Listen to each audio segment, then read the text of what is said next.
Leishmaniasis is a disease caused by a parasite called leishmania. We call it protozoa, which means the parasite you have to see under a microscope, you cannot see by eyes.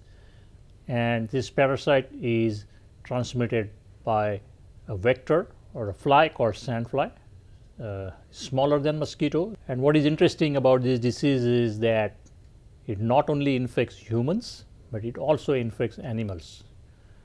And the difference between this and many other diseases, for example, malaria, is that the malaria parasites which infect humans, they cannot infect animals.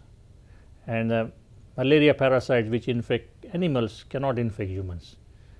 Now, in people, 10% of the world population is living in the high endemic area. So, they are at potential risk of developing this disease, and there are about 100,000 deaths maybe by this disease, which is mainly due to a form called visceral leishmaniasis, which is not the common form, but it is an important form where the parasite spread to your organs, mainly your liver, spleen and bone marrow, and if you are not treated, it is fatal. It affects many children, especially in Eastern Africa is highest, Brazil is also one of the areas, but also Southern Asia is also part of where this disease is.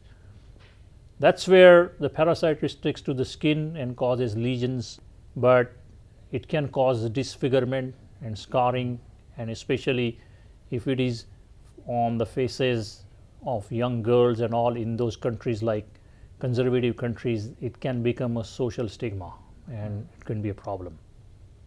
So it's a very high incidence, and there is no vaccine right now.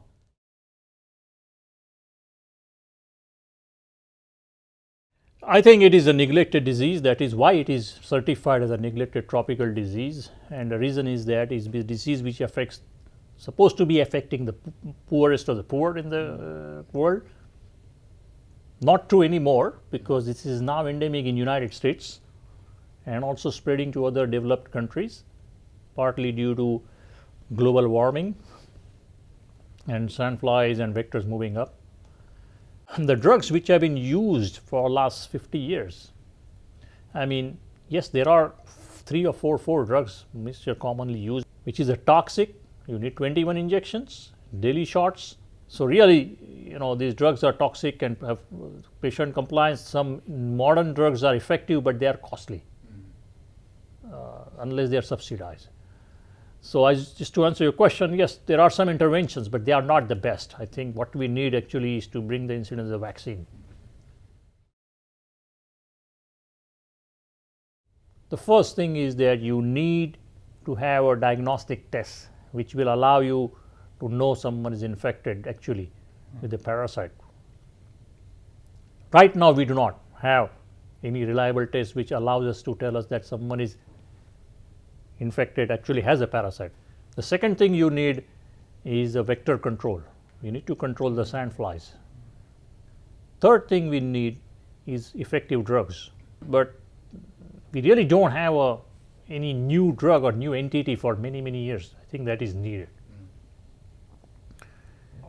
Then what you need is the education of the society, because people need to be aware so that they can get early intervention, but again that needs resources to be put in the society. And finally, of course, you need a vaccine, because in my opinion, if you want to eliminate any infectious disease, whether it is zoonotic or vector borne, non-vector borne, you really want a vaccine to keep it under control.